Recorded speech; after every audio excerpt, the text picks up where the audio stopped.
Luck है, तू ही तेरा लक है। तू ही जग में अलग, तू ही बेधड़क है, तेरी ही महक है, तू ही तेरा लक है। इस पल में जियो, वक्त को जाने ना दो, अब दिल में जो आग है उसे बढ़ जाने दो। तेरी शान की पहचान हो, कुछ ऐसा कर दिखाना कि ना लेगा ये जमाना तेरा नाम,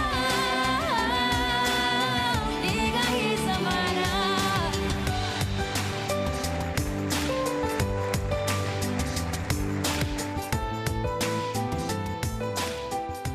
नमस्कार। आज का विषय हम जो डिस्कस करने जा रहे हैं, मेरे मन से ज़रूर आप लोगों के मन में भी बहुत बार वो प्रश्न उठा भी होगा और उसका जवाब भी आपने अपने आप को दिया होगा। चलिए आज इसके बारे में थोड़ा सा इंट्रोडक्शन देखते हैं कि हमने क्या सोचा है इस सब्जेक्ट के बारे में। ज़रा ऑडियो विजुअल देखिए। मैं कौन हूं? ये जीवन क्या है? क्या है मेरे जीवन का उद्देश्य? मेरी पहचान क्या है? मेरे जीवन का लक्ष्य क्या है? ऐसे सवालों का सामना अक्सर हम सब करते हैं। ये सवाल सुनने में भले ही आसान लगे, लेकिन असल में इनके जवाब आसान नहीं हैं। इन सवालों के जवाब जानने के लिए जरूरी है सबसे पहले अपने आप को जानना,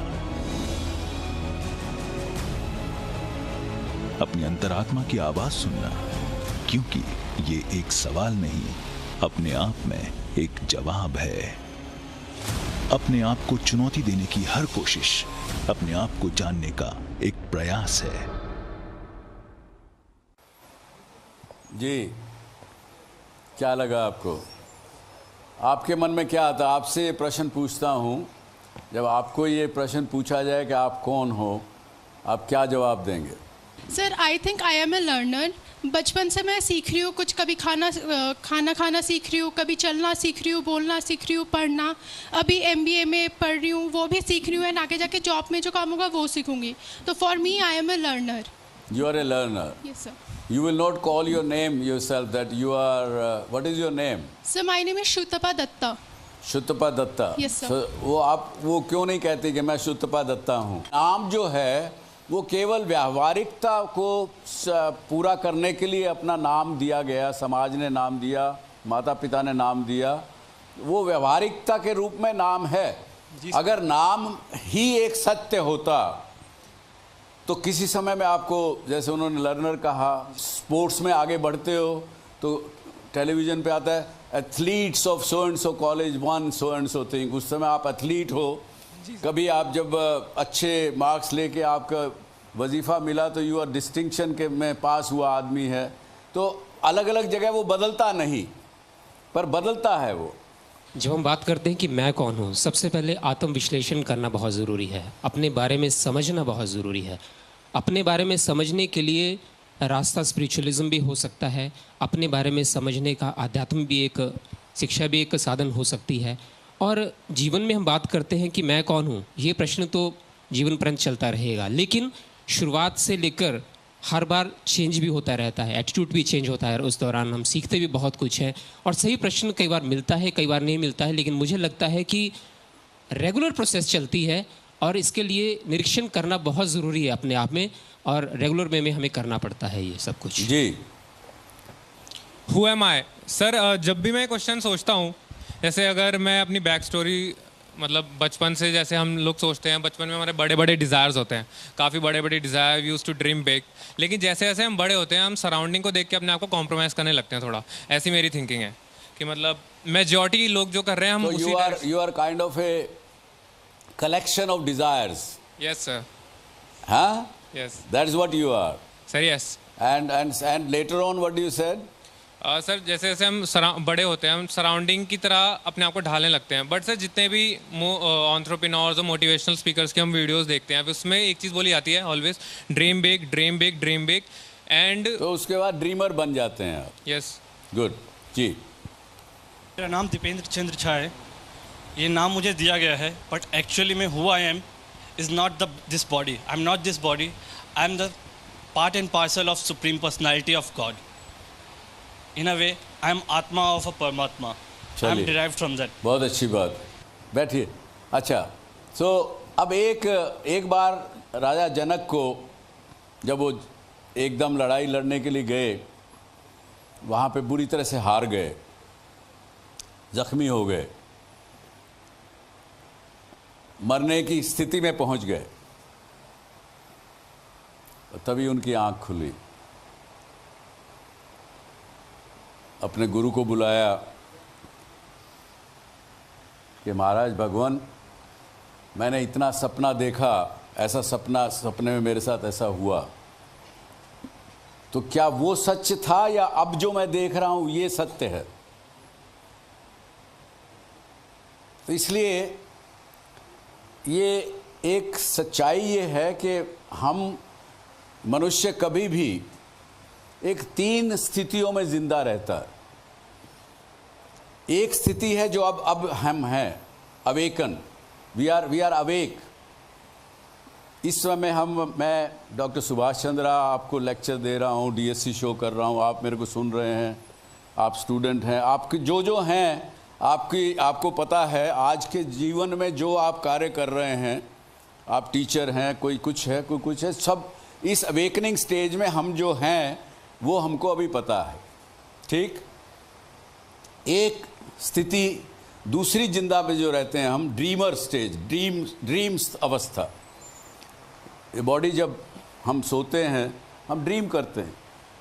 एक अरबपति खरबपति व्यक्ति अपने आप को भिखारी के रूप में देखता है, तो उस समय जब वो उस ड्रीम अवस्था में है, उस समय उसकी वही सच्चाई है, उस समय की सच्चाई वही है ड्रीमिंग अवस्था में। और तीसरी जो है डीप स्लीप, जिसके अंदर वो एक प्रकार से मरणासन में है, उसको उस समय कुछ सपना नहीं आ रहा, कुछ नहीं हो रहा, वो बॉडी सो रही है जैसे कि मुर्दा एक सोया हुआ हो। तो ये 3 स्टेट ऑफ ह्यूमन बीइंग माना गया किसी भी किताबों में, समझिए किसी भी चीज़ में, और ये आपके साथ होता है। जो प्रैक्टिकल बात है, मैं ये नहीं कहता कि कोई शास्त्रों की बात कर रहा हूँ या कोई किसी भगवान ने मुझे बता दिया इसलिए मैं ये बात कर रहा हूँ, या किसी गुरु ने बता दिया तो इसलिए कर रहा हूँ। ये आपके साथ, हमारे साथ, सबके साथ होता है कि नहीं? इन 3 स्थितियों के अलावा कोई चौथी स्थिति में हम रहते हैं क्या? सर, जो योगीज अटेंड कर लेते हैं योगीज, जिनको ट्रांस, योगीज क्या अटेंड कर लेते हैं? Trance type meditative state. नहीं, उसको क्या कहते हैं आप बताइए? वो हिंदी में सर तुरिया अवस्था, मतलब हाँ, तुरिया अवस्था। तुरिया अवस्था, वो उसको कहते हैं कि ये जो चित्त और मन, जो आज ये सच्चाई है, इसके परे की बात जब वहाँ आदमी पहुँच गया, उस अवस्था में पहुँच गया, तो उसको अलग एक चौथी अवस्था कहते हैं। लेकिन वो अवस्था में हमारी इंद्रियां काम करना बंद कर देती, वो इंद्रियों के परे की चीज़ है। तो इसलिए जिंदा रहते हुए और रहते हुए हमारे साथ 3 के अलावा कुछ चौथी अवस्था नहीं है। अगर इसको बात को आगे बढ़ाएं, जैसे मैंने कहा पहले कि आप लोगों ने भी अपना, कई ने नाम लिया, किसी ने आत्मा कहा, किसी ने कर्मयोगी, कर्मा करने वाला कहा, किसी ने कुछ कहा। तो अगर देखें तो हम अपना रोल जगह जगह हर समय पे बदलते रहते हैं। और जिसे मैंने पिछले वीक का शो अगर आपने देखा उसमें बताया, अगर गहराई से सोचेंगे तो जो विचार, किसको दर्द होता है जब शरीर में दर्द होता है, किसी प्रकार का भी दर्द हो, चाहे सूजन हो, किसी बहुत दौड़ के आए हों, रात को नींद नहीं आई, उस दिन काम कर रहे हैं तो शरीर दर्द करने लगता है। तो उस दर्द को कौन महसूस करता है? मैं महसूस करता हूँ। वो मैं कौन है जी?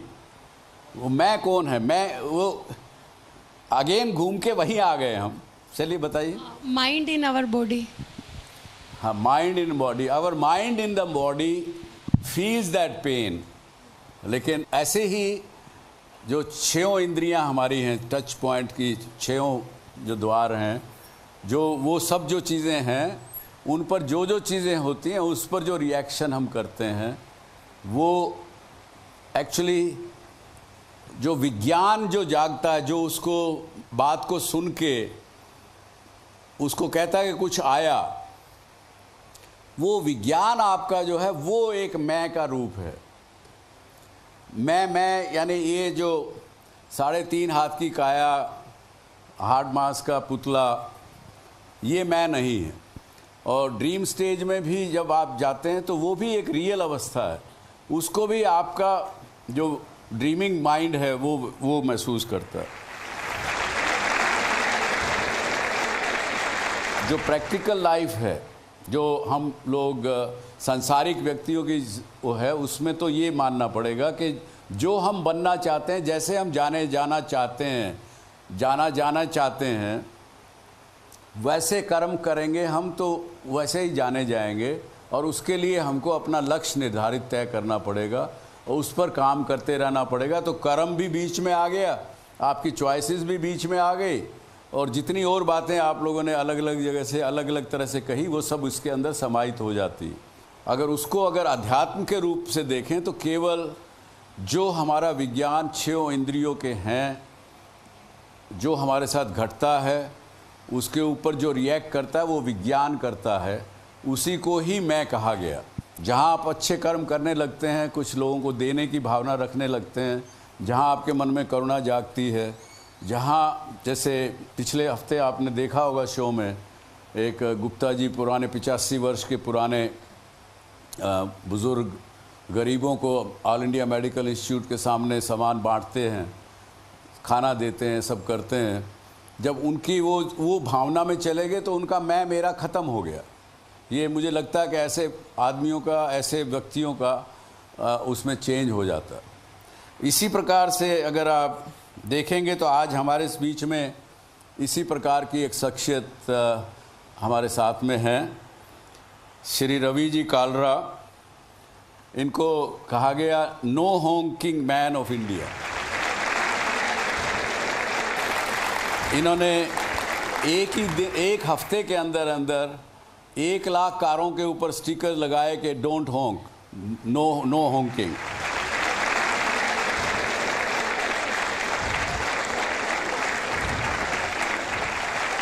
इससे पहले अभी ज़रा देखें एक ऑडियो विजुअल जो है, इन्होंने कैसे ये शुरू किया।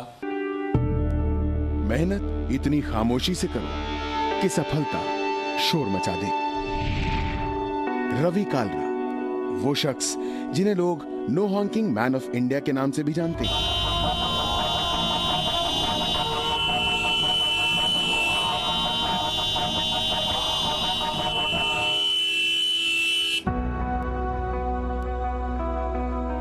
आर्थिक तंगहाली में अपना बचपन गुजारने वाले रवि कालरा छोटी उम्र में ही मार्शल आर्ट इंस्ट्रक्टर बन गए और अपने खेल की बदौलत करीब 47 देशों की यात्रा तय की।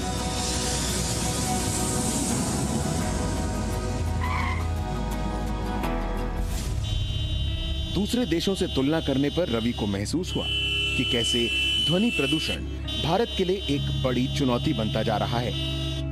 भगवान जी के आशीर्वाद से मेरे को अराउंड 47 कंट्रीज़ ट्रैवल करने का सौभाग्य प्राप्त हुआ।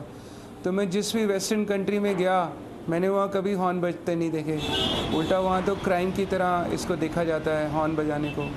तो मैं बहुत परेशान रहता था कि हमारी कंट्री में इस हॉर्न को इतना मिसयूज़ क्यों किया जाता है। तो मैंने फिर प्रण ले लिया, इसमें लोगों को एजुकेट करने की कोशिश करता हूँ। तो सन 2008 से ये नेवर एंडिंग अभियान हमारा चल रहा है। रवि कालरा ने नॉइज पोल्यूशन को जड़ से मिटाने का बीड़ा उठाया और वो इसके खिलाफ अब एक मुहिम चला रहे हैं। इसलिए मैंने काफ़ी स्लोगन्स लिखे, गाड़ियों के पीछे बैक बम्पर्स पर स्टिकर्स लगाने शुरू किए, एक स्टिकर पर मैंने लिखा डू नॉट हॉन्क, और कई जगह लिखा do not honk if you love peace, कई जगह लिखा कि dear uncle can't you drive without honking, ताकि किसी तरह के लोग मान जाएं कि बिना वजह से हॉर्न नहीं बजाना है हमें। आप जानते हैं कि देश का विकास तब तक मुमकिन नहीं है जब तक देश के सामने चुनौती बनकर खड़ी मुश्किलों से लड़ा नहीं जाता। आप अपने मकसद को अपनी दिशा बनाकर आगे बढ़ते चले जा रहे हैं ताकि देश विकसित होने के साथ साथ खुशहाल और समृद्ध भी हो सके।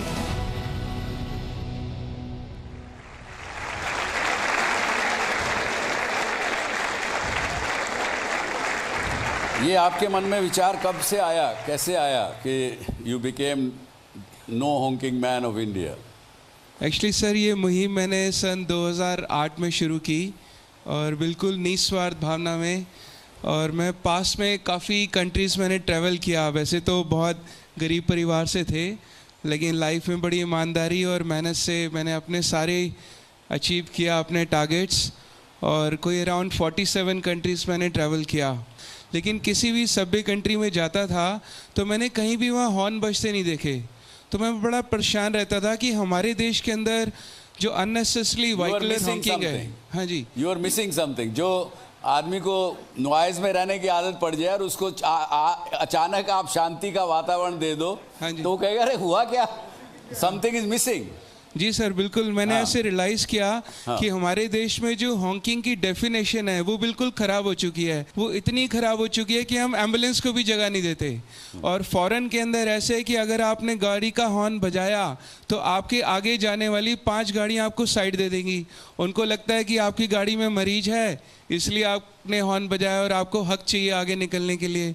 तो मुझे लगा कुछ करना चाहिए। पर आप उसको क्या कहेंगे जब मैं अपना घर में बर्थडे मना रहा हूँ, पार्टी कर रहा हूँ, 100-200 दोस्तों को बुलाए हुए, बड़े ज़ोर से ऑर्केस्ट्रा बज रहा है, पूरे मोहल्ले में आवाज़ जा रही है, उसको क्या कहेंगे? सर, कायदे से तो सुप्रीम कोर्ट ने उसकी भी नॉर्म्स बनाए हैं कि एक स्पेशल टाइम जोन बनाया हुआ है, उसके अंदर ही आप ऐसे नॉइस फैला सकते हैं, जैसे कि मंदिर मस्जिद गुरुद्वारों में या फिर पार्टीज के अंदर। कोई मानता तो नहीं ना उनको।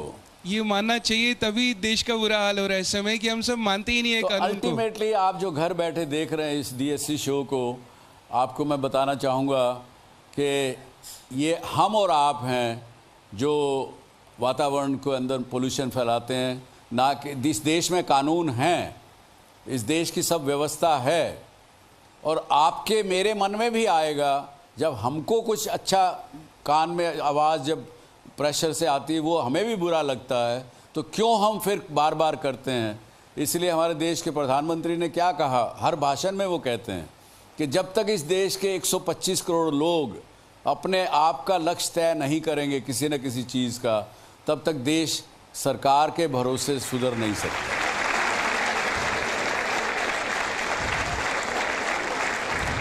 आप क्या कालरा जी से क्या सवाल पूछना चाहेंगे?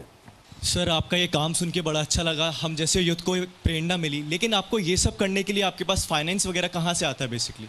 वैसे तो आपने सबसे मुश्किल प्रश्न पूछ लिया, लेकिन हाँ, इस बात का आंसर ये है कि जो हमारे साथ हो रहा है कि अगर आप निष्काम भावना से ईश्वर को समर्पित अगर सेवा करेंगे तो नेचुरल फोर्सेस आपको स्ट्रेंथ करेंगी। वही स्ट्रेंथ हमारे साथ भी है। हमारे पास हमारी संस्था जो है वो सरकार से मान्यता प्राप्त है, लेकिन आपको जान के दुख लगेगा, अनफॉर्चुनेटली आज तक कभी कोई गवर्नमेंट पैसे नहीं मिले, और उसके बावजूद भी इतना खर्चा है, हर रोज़ का खर्चा लाखों में है। लेकिन अगर आप निष्काम सेवा करेंगे तो अपने आप लोग आके हेल्प करते हैं। तो ऐसे ही हमारे साथ भी है, कुछ लोगों ने मंथली प्लेज कर दिया, उससे सेवा चलती रहती है और दिन रात हम लगे रहते हैं। काम करने की नीयत अच्छी हो तो धन की और रिसोर्सेज की कमी नहीं रहती। इस बात का बड़ा उदाहरण कालरा जी तो हैं ही हैं, आपकी ये संस्था भी है। ये सब करने पर आपको कुछ और ज़्यादा अंदर से महसूस हुआ कि आप कौन हैं? जी बिल्कुल, काफ़ी कुछ समझ में आया, सीखने को मिला। यही समझ में आया कि हम सब भी ईश्वर के भेजे हुए दूत हैं, क्योंकि अगर आप कंपैरिजन देखें, जो मानव का ब्रेन है वो किसी भी प्राणी से मैच नहीं खाता है, वो सबसे अल्टीमेट है। हम सबको अल्टीमेट ब्रेन दिया, ताकि हम जीव जंतुओं, वनस्पति और मानव कल्याण और अपने ब्रह्मांड के लिए कुछ करें। इसलिए हमें यहाँ पर भेजा गया था और हमें सेवा करनी चाहिए। Very good. इन्होंने इनका कहने का मकसद कि देखिए, पशु कोई भी होता है, गाय है, गाय घास ही खाएगी, वेजिटेरियन ही खाएगी। शेर है, वो नॉन वेज ही खाएगा। तो उनका जो माइंड है पशुओं का और जितने बीइंग्स हैं, उनका माइंड इज़ प्री डिटर्मिन्ड। उनका कंप्यूटर में पहले से प्रोग्राम फिक्स है, उसके आगे पीछे वो कुछ नहीं करते हैं और कर भी नहीं सकते हैं। लेकिन ये मनुष्य का ही माइंड है जो एक सोच सकता है, अच्छे भले की जान पहचान कर सकता है, उस पर अमल कर सकता है, उसमें करुणा भी जग सकती है, उसमें घृणा भी जगती है, दोनों जगती है। जो दर्शक मेरे घर पे बैठे हैं, इस शो को देख रहे हैं, उनसे क्या कहना चाहेंगे? मैं तो हाथ जोड़ के यही निवेदन करना चाहता हूँ कि हम सबको सेवा करनी चाहिए। इससे आपकी बहुत पॉजिटिव एनर्जी होएगी, आपके दुख दर्द दूर हो जाएंगे, आपको नींद भी बहुत अच्छी आएगी, आपके दुश्मन भी आपसे दूर बन जाएंगे और जो भी आपके काम नहीं बनते हैं वो भी बनने लग जाएंगे। आपकी भगवान जी से कनेक्टिविटी भी हो जाएगी और सेवा का रास्ता ही आपको मोक्ष की तरफ लेके जाता है। बहुत अच्छे, बहुत। कालरा साहब, बहुत बहुत धन्यवाद मेरे शो पर आने के लिए। Thank you very much. DSC show में मैं केवल अकेला मोटिवेटर रहूं या मैं अकेला हूं, ऐसा मेरा मानना नहीं है। हमारे पास और भी बहुत मोटिवेटर्स रहते हैं, इस देश में हैं। तो हमारे बीच में ऐसे ही आज एक गेस्ट को मैंने बुलाया है। तो इनका साची सोनी जी एक माउंटेनियर हैं, ये वो हमारे बीच में हैं। मैं उनको बुलाना चाहूँगा यहाँ आपसे बात करने के लिए। स्वागत है साची, वेलकम वेलकम। साची जी, आपने you are first from the country to reach Mount Elbrus, climbed Australia's 10 highest peaks, North America's highest peaks, -40 degrees में, and pulled 16 kg of weight for 22 days. Can you look, does she look like that? I don't think she look like that to me. Where do you get this energy from? So everything is mind actually, you know. So everything is mind. Yeah, everything is in your head. Yeah, so you have to believe yourself that yes, you're capable of doing that. And I think also apart from that, you have to do a lot of hard work. So which you obviously cannot escape. Hard work से, परिश्रम से आप कभी भाग नहीं सकते अगर आपको better results चाहिए तो। चलिए, आपके प्रश्न साची से।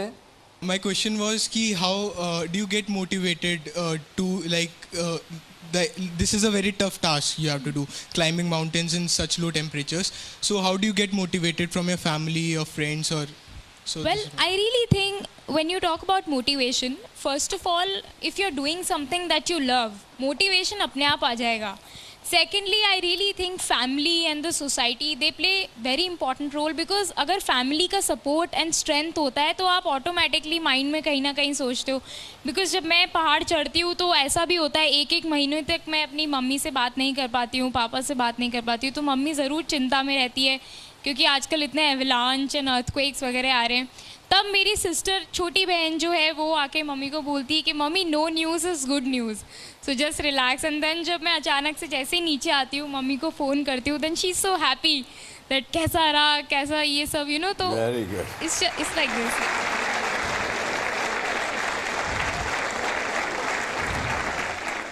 My question is that you said right now everything is mind. Yeah. So एक लाइन मैंने पढ़ी थी, to change your life you must change yourself first. तो प्रैक्टिकल लेवल में what are the real steps and what are the challenges you faced? Well, ये चीज़ तो बिल्कुल सही है. देखो, अगर ऐसे भी कितने लोग होते हैं जो सोचते हैं मैं देश बदल दूंगा, ये बदल दूंगा. मुझे लगता है सबसे पहला बदलाव ना हमारे घर से शुरू होता है, चाहे वो इक्वालिटी हो, जेंडर इक्वालिटी हो, चाहे कुछ भी हो. अगर आप अपना आसपास का इन्वायरमेंट सही कर सकते हो तब आप बड़े लेवल पे सोच सकते हो. बिकॉज आपको जब आप चैलेंजेस फेस करोगे धीरे धीरे लाइफ में, देन यू विल लर्न यार actually failures are inevitable in life. वो आएंगे, you can not stop them. But जो सबसे ज़्यादा लर्निंग आपको मिलेगी वो आपके फेलियर्स से मिलेगी, more than your success. So challenges that I faced were obviously before any climb. Like now I'm headed 7,000 metre की माउंट सतोपंथ क्लाइंब करने जा रही हूँ, जो गढ़वाल हिमालयाज़ में है. It's one of the most technical peaks in the Himalayas. तो उसके लिए I have to prepare, train myself. Now I'm in MA final year. I'm also working. I also have to dedicate 3 hours every day for my training, which is 10 kilometers running, swimming. Because कुछ भी पाने के लिए ना there has to be a plan that you have to follow, and also discipline in life is must. ऐसे नहीं होता है यार आज मिस कर दिया वो मिस कर दिया. जब मतलब स्वामी विवेकानंदा की मैंने बहुत किताबें पढ़ी है और उनका एक कोट आप लोगों से शेयर करना चाहूँगी.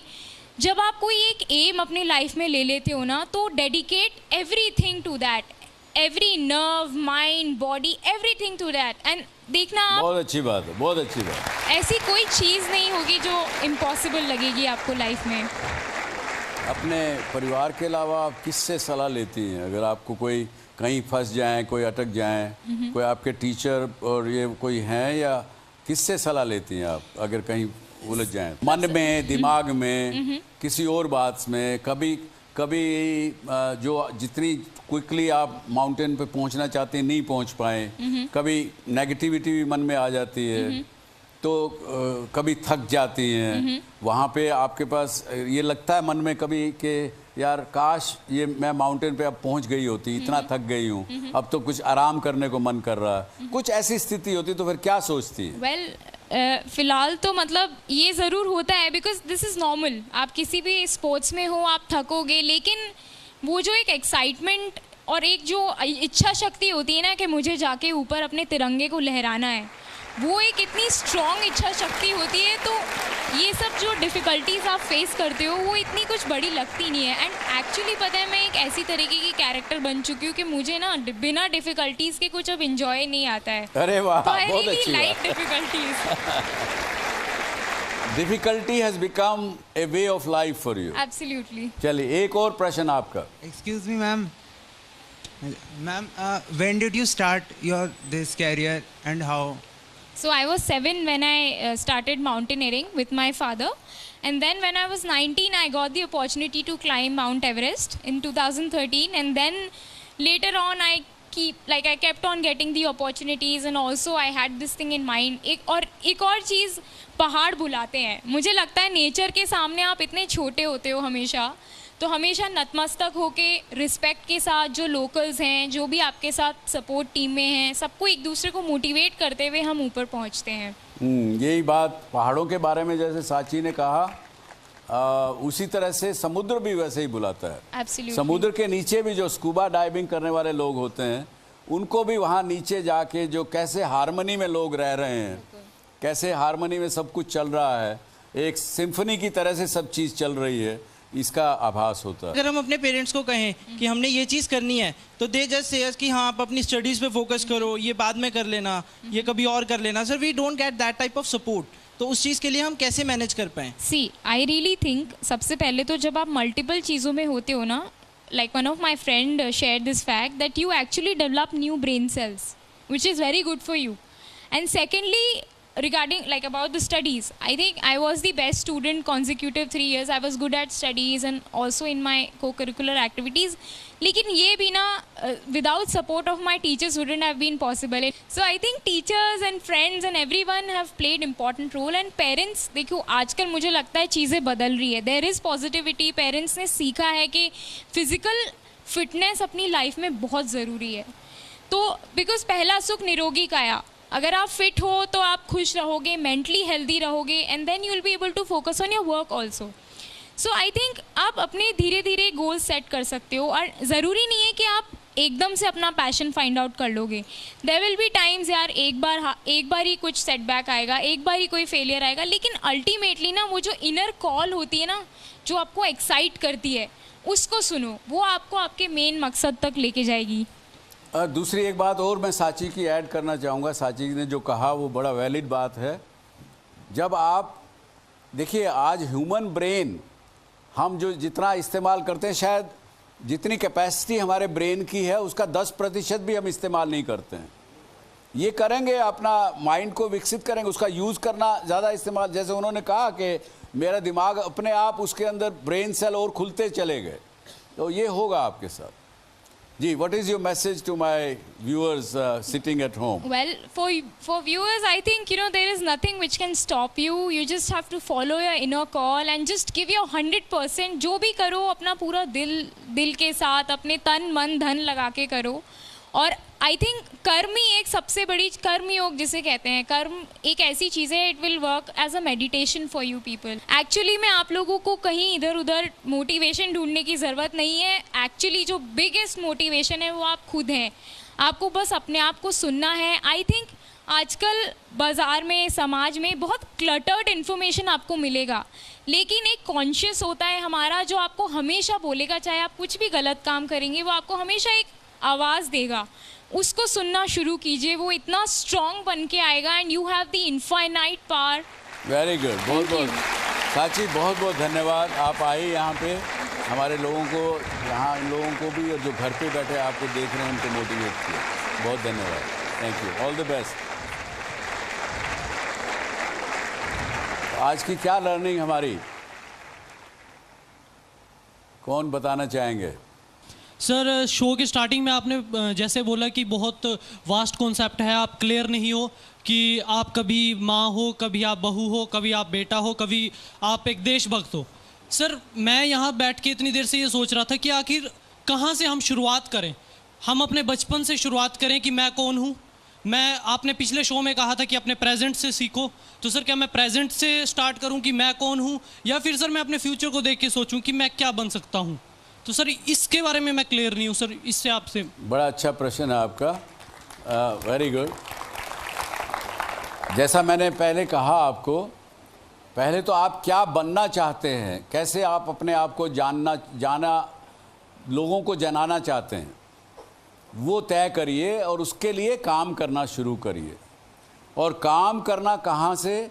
Bye living in the present. आप इस समय में क्या हो? इस समय में you are a learner, that is what you are. जब क्वेश्चन पूछेंगे ना, who am I am a learner at this moment, this is the fact of this moment, okay. Then अभी यहाँ से निकल के जाएंगे, you are playing a game, you please concentrate in that. At that time you are A sportsman, you should remind your self that at the moment मेरा धर्म जो है इस समय गेम खेलना है, इस गेम के प्रति श्रद्धा रख के काम करना है। जब आप घर में अपने माँ बाप से इंटरेक्ट कर रहे हैं, वहाँ पे आप बेटे हैं, अपने माँ बाप को कैसे व्यवहार करना, उनसे किस प्रकार से पेश आना, ये आपको जानना होगा। उस समय में आप बेटे का रूप में काम कर रहे हैं, तो आपका जो मैं कौन हूँ, इस बात का जवाब हर समय अलग अलग अवस्थाओं में अलग जवाब आपको मिलेगा। लेकिन प्रेजेंट में रहना आपको सीखना पड़ेगा। इस समय में मैं क्या हूँ, इससे आगे ढूंढने का प्रयास मत करिए। उससे आगे ढूंढने की बात करेंगे तो अध्यात्म की बात में चले जाएंगे। उसके लिए समय है आपके पास, मेरे ख्याल से। जी, क्या सीखा अभी? अगर हम 10 जने भी इकट्ठे हो जाते हैं, लाइक सोसाइटी का डेवलपमेंट जो नहीं हो रहा है, पॉवर्टी हम लोग कहते रहते हैं, बट पॉवर्टी रिजॉल्व करना इतना भी बड़ा टास्क नहीं, अगर हम लोग खुद भी इनिशिएटिव ले लें। I agree with you, I agree. अगर एक बच्चे को आप सिखा देंगे एक काम करना, तो वो सीख गया और वो बेचना, उसको मोटिवेशन फिर मिलती रहेगी, वो दोबारा भीख मांगने नहीं जाएगा। Absolutely. ये चीज़ मैं शेयर करना चाहता हूँ। I agree with you, I agree with you 100%। साधुवाद आपको बहुत बहुत। सर, फर्स्ट ऑफ ऑल आपकी लाइफ एक्सपीरियंस, आपकी ऑटोबायोग्राफी हमेशा मेरे लिए एक इंस्पिरेशन रही है। सर, जैसा अभी आपने कहा, हु एम आई, अपने आप को डिस्कवर करने के लिए हमें अपने गोल्स, अपने ऑब्जेक्टिव्स डिस्कवर करने होते हैं। लेकिन सर कई बार होता है लाइफ में हमारे शॉर्ट रन गोल्स भी होते हैं, लॉन्ग रन गोल्स भी होते हैं। सर कई बार मैंने एक्सपीरियंस किया है, शॉर्ट रन चेस करते करते लॉन्ग रह गए, लॉन्ग को चेस करते करते शॉर्ट में प्रॉब्लम आ गई। सर ऐसा क्या करें कि दोनों मैनेज हो जाए, या किसी एक में एक्सेल हो जाए, या ऐसा क्या करें जो अच्छे से दोनों चीज़ हो जाए? वो देखिए, जैसे सांची ने क्या कहा, एक समय में जब आप कुछ करते हैं तो गिव इट 100% टू दैट। आप अपने आप को कंफ्यूज मत करिए। लेकिन सर अगर मुझे short term, long term, long short, short, इसमें मत जाइए। अब मुझे तय करना कि मेरा पहला पड़ाव कौन सा है। यहाँ से मैं इस स्टेशन से निकलूंगी, अब इसके बाद मेरा पड़ाव अगला कौन सा।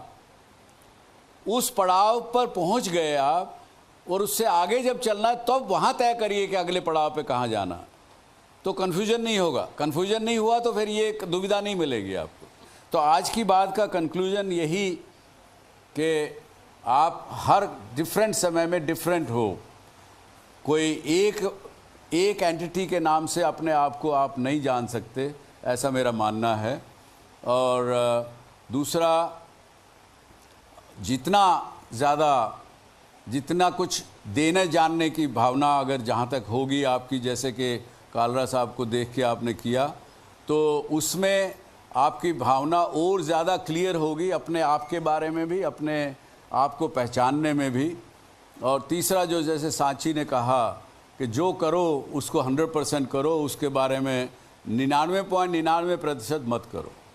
तो ये आज का कंक्लूजन है। और जो कुछ है वो आपके पास अपने अंदर है, कोई बाहर सॉल्यूशन मत ढूंढिए, अपने अंदर ढूंढिए। आपके पास सब कुछ सॉल्यूशन आपको अपने अंदर मिलेगा, उसमें आपको पता लगता रहेगा।